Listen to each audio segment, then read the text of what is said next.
حدیث پاک میں آتا ہے جو بندہ 200 مرتبہ سورت اخلاص پڑھے اللہ تعالیٰ اس کے لیے جنت میں محل بنا دیتے ہیں۔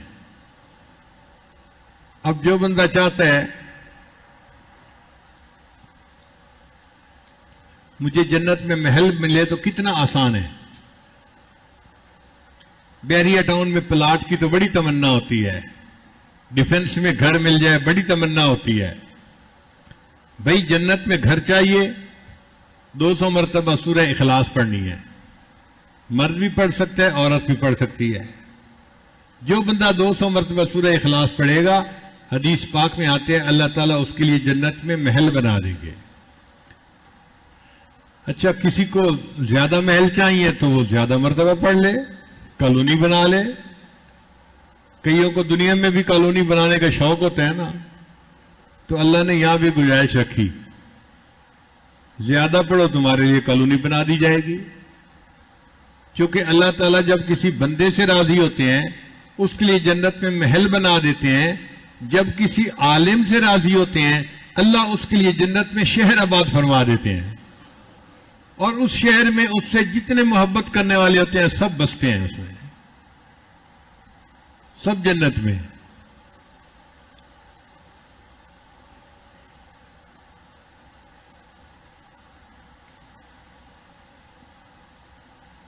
دنیا میں کالا باغ اسٹیٹ ہو سکتی ہے تو جنت میں اسٹیٹ کیوں نہیں ہو سکتی بھائی؟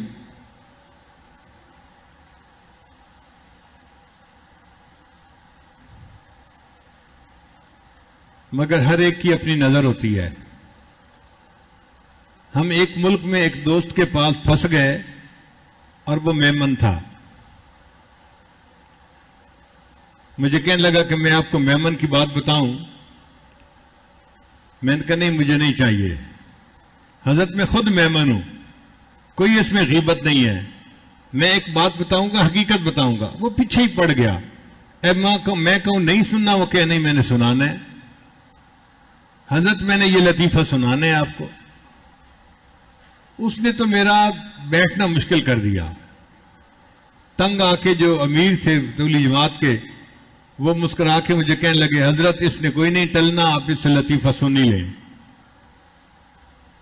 تو میں نے اسے اشارہ کیا ٹھیک ہے بھائی۔ اس نے کہا کہ حضرت پتہ ہے میمنوں کا کیا ذہن ہوتا ہے؟ تو مجھے کیا پتا۔ کہنے لگا ہمارا ذہن یہ ہوتا ہے کہ ہم جائیں گے تو اللہ پاک سے عرض کریں گے یا اللہ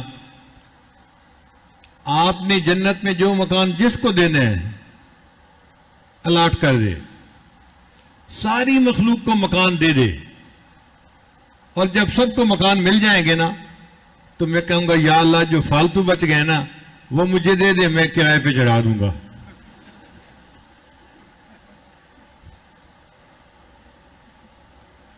کہتے ہم میمنوں کی یہ ذہنیت ہوتی ہے کہ جنت میں بھی تمنا کریں گے کہ فالتو مکان مجھے مل جاتے تو میں کرائے پہ چڑھا دیتا۔ پھر میں نے اسے سمجھایا کہ کرائے پہ تو بندہ وہ دیتا ہے جس کو حاجت ہوتی ہے، وہاں کوئی حاجت ہی نہیں ہونی تو وہاں کوئی کیوں مکان کرائے پہ چڑھائے گا؟ اللہ تعالیٰ ہر وہ نعمت دیں گے جو بندے کے خیال میں آ جائے گی۔ جنت کو دنیا پہ قیاس نہ کرو، جنت جنت ہے۔ تو اب آپ سوچئے کہ 200 مرتبہ سورہ اخلاص پڑھنے پر اللہ تعالیٰ جنت میں گھر بنا دیتے ہیں بندے کا۔ تو جنت میں گھر بنانا کتنا آسان ہے۔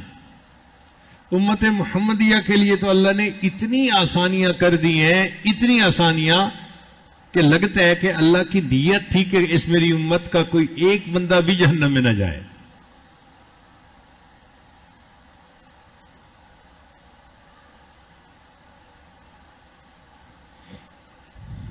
اور یہ چھوٹے چھوٹے بچوں کو سورہ اخلاص یاد ہوتی ہے، قل واللہ احد اللہ الصمد لم یلد ولم یولد ولم یکن لہ کفوا احد، ایک مرتبہ ہوگی۔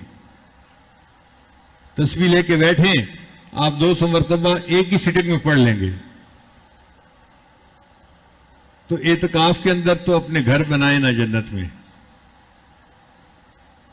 پورے قرآن پاک کی تلاوت ایک تمنا دل میں رکھیں اور پڑھیں، 3 پارے 5 پارے 10 پارے جتنا توفیق ہوتی ہے۔ اتنا پڑھتے رہیں، مگر تمنا رکھیں کہ میں نے اس لیول پہ پہنچنا ہے کہ ایک قرآن پاک روز پڑھا کرنا ہے، اللہ تعالیٰ آسان فرما دیں گے۔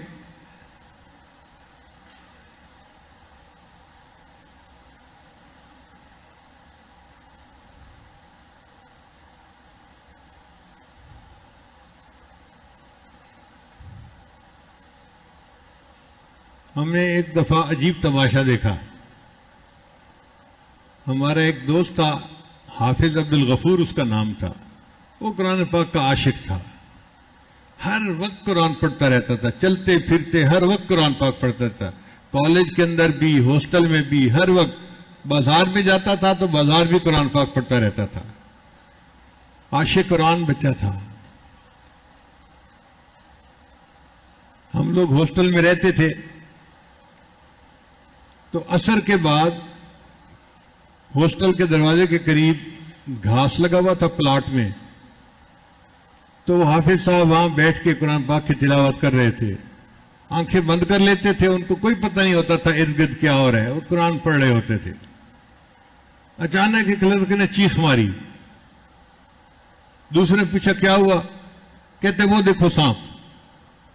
اللہ کی شان دیکھیں کہ حافظ صاحب بیٹھے قرآن پڑھ رہے ہیں اور ان کے سامنے ایک کوبرا سانپ جو ہے وہ بھی ہل رہا ہے۔ اب جب ہاسٹل میں شور مچا تو سب بھاگے، خود میں بھی بھاگا کہ ہم دیکھتے ہیں، ہم دور کھڑے دیکھ رہے تھے حافظ صاحب بیٹھے قرآن پاک پڑھ رہے ہیں اور وہ سانپ جو ہے وہ ہل رہا ہے ان کے سامنے، لوگ آوازیں دے رہے ہیں حافظ صاحب حافظ صاحب حافظ صاحب، وہ قرآن پڑھتا جا رہا ہے، بس پڑھتا جا رہا ہے۔ سورہ یاسین پڑھ رہے تھے، جب اس نے سورہ یاسین کو مکمل کیا ہمارے سامنے سانپ نیچے زمین پر بیٹھا اور چلا گیا۔ اللہ کی شان، مجھے تو لگتا ہے کہ وہ کوئی جن تھا، کیونکہ سانپ تو مکلف نہیں نہ ہوتے، اور جن جو تھا اس شکل میں آیا تھا اور وہ بھی اللہ کا قرآن سن رہا تھا۔ تو ہم قرآن پاک پڑھتے ہیں، قرآن سننے کے لیے جن آ جاتے ہیں، حدیث سے ثابت ہے۔ نبی علیہ السلام قرآن پڑھ رہے تھے تو جن آ گئے اور ایک دوسرے کو کہنے لگے کہ خاموش ہو جاؤ، قرآن سنو، انا سمعنا قرآنا عجبا۔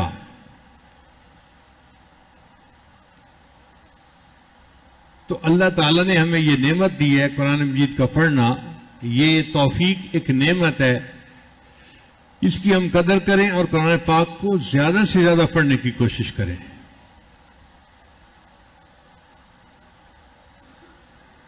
اب تو دن بھی چند رہ گئے پیچھے، اس میں ہمت کر لیجئے، اللہ تعالیٰ قرآن مجید کی برکتیں ہمیں بھی عطا فرمائے۔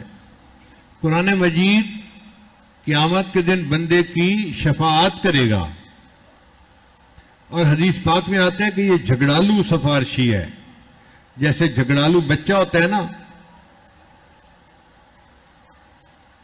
ماں باپ سے بات منوا کے رہتا ہے، قرآن مجید اس طرح جھگڑالو سفارشی ہے، یہ قیامت کے دن بندے کی شفاعت کرے گا اور بندے کو جنت پہنچا کے رہے گا۔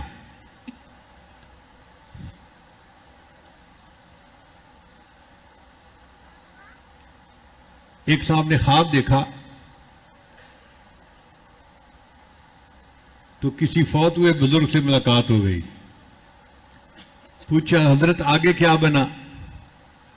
ان کا بھائی میرے اوپر اللہ کا فضل ہو گیا اور اللہ نے مجھے بخش دیا، اور میں نے اللہ تعالیٰ سے یہ پوچھا کہ یا اللہ اگر آپ مجھ پر خصوصی انعام فرمائیں تو مجھے قبر میں قرآن مجید پڑھنے کی توفیق دے دیں۔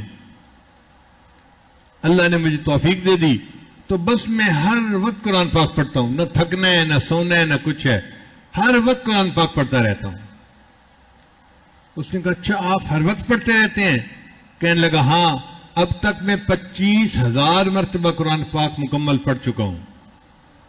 تو سننے والا بڑا حیران ہوا، آپ 25,000 مرتبہ قرآن پاک پڑھ چکے ہیں؟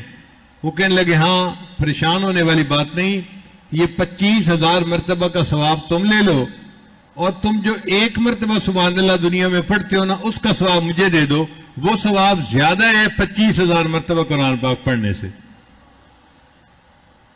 آج ایک مرتبہ سبحان اللہ کہیں گے تو اس پر اتنا اجر ملے گا. مرنے کے بعد اگر 25,000 مرتبہ بھی کسی نے قرآن پاک پڑھا تو ثواب نہیں ہے، کیونکہ عمل کا جہان چلا گیا.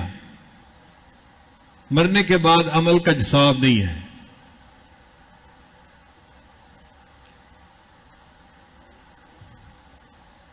اس لیے کہتے ہیں جب تک سانس ہے تب تک چانس ہے. جب تک سانس ہے،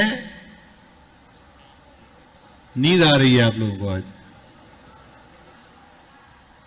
جب تک سانس ہے تب تک، جب تک سانس ہے تب تک چانس ہے. ہم زندگی میں ایک مرتبہ سبحان اللہ پڑھیں گے اس کا بھی ثواب ملے گا. جو مرضی ہم جو ہے نا عمل کریں گے اس کا ثواب ملے گا، چونکہ سانس ابھی موجود ہے. تو یہ ہماری خوش قسمتی ہے. اب آپ دیکھیے کہ رمضان کا مہینہ، پھر آخری عشرہ، اور پھر اعتکاف کی کیفیت، یہ اللہ ہی نے سبب